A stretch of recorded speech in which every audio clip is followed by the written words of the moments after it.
Olá, irmãos, graça e Graça e paz. paz, Boa boa noite a noite. todos. Nós estamos aqui com o propósito de falarmos sobre o assunto que foi colocado como uma conversa, como uma discussão, como um assunto que foi colocado para ampliar nosso conhecimento, para ampliar nosso entendimento sobre a questão da salvação.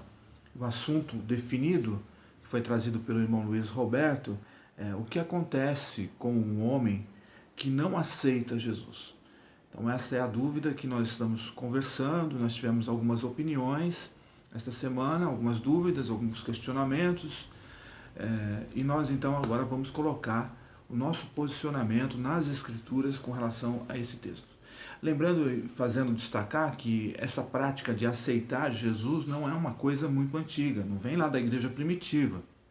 Eles não tinham esse tipo de prática, pelo menos a escritura não traz isso. E a história da igreja também não relata esse tipo de prática. Nós vamos ver isso aí por volta dos anos 1600 e depois mais especificamente lá por 1800, 1900, quando os evangelistas John Wesley, né, e Billy Graham aplicaram nos seus ministérios, nos seus evangelismos de massa, a prática de trazer as pessoas então à frente e orar com as pessoas, fazendo com que elas confessem publicamente a Jesus.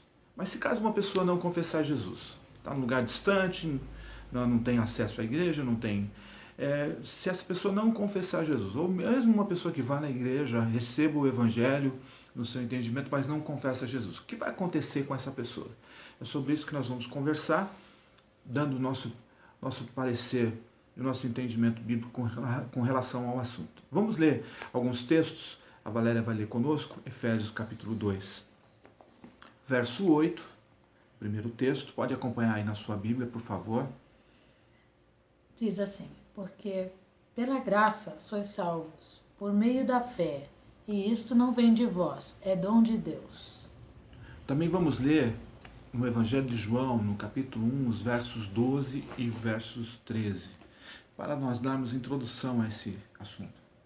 Mas a todos quanto receberam, deu-lhes o poder de serem feitos filhos de Deus, a saber os que creem no seu nome, os quais não nasceram do sangue, nem da vontade da carne, nem da vontade do homem, mas de Deus. Também vamos ler 1 Timóteo, capítulo 2, versos 3 e versos 4.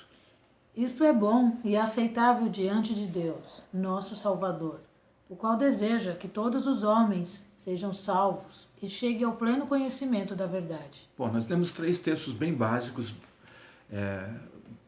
a respeito do assunto. O primeiro deles, Efésios 2,8, diz que nós somos salvos pela graça. Graça é favor imerecido, foi algo que foi nos dado por Deus, e que nós recebemos pela fé, que também é um dom que Deus nos dá para crermos na salvação que nos foi dada na pessoa de Jesus Cristo. Lá no Evangelho de João, no capítulo 1, no verso 12 e verso 13, João está dizendo que a todos quantos recebem, veja bem que lá João não está querendo especificar que a pessoa, quais são essas pessoas, mas a todos quantos recebem a iluminação, o entendimento, eles então se tornam conscientes de que são filhos de Deus. E que isso também acontece não por vontade da pessoa, especificamente, é lógico que a pessoa que ouve e se entende, ela vai ter que querer. Mas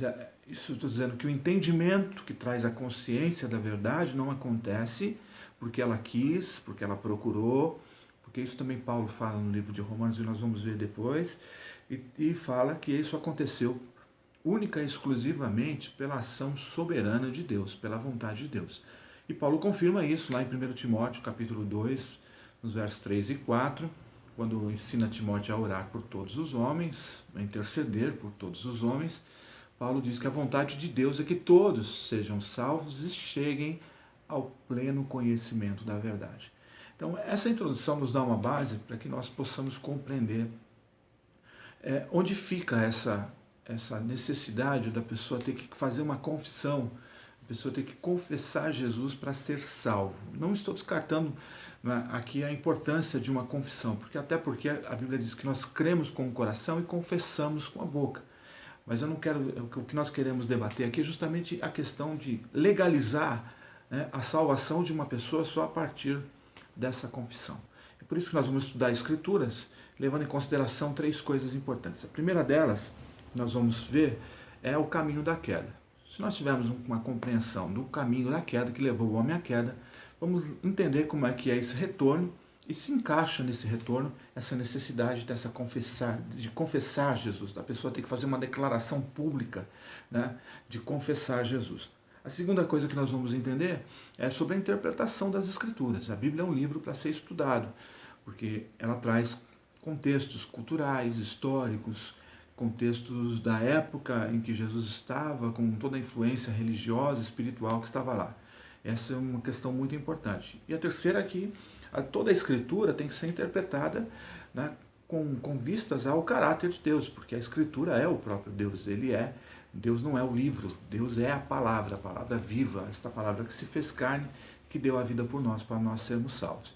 Então nós vamos estudar olhando para o caráter de Deus, ok? Isso nós vamos então estarmos compartilhando nos próximos vídeos. Nós esperamos que você acompanhe para nos ajudar a dar esse entendimento sobre esse tema, beleza? Fica com Deus.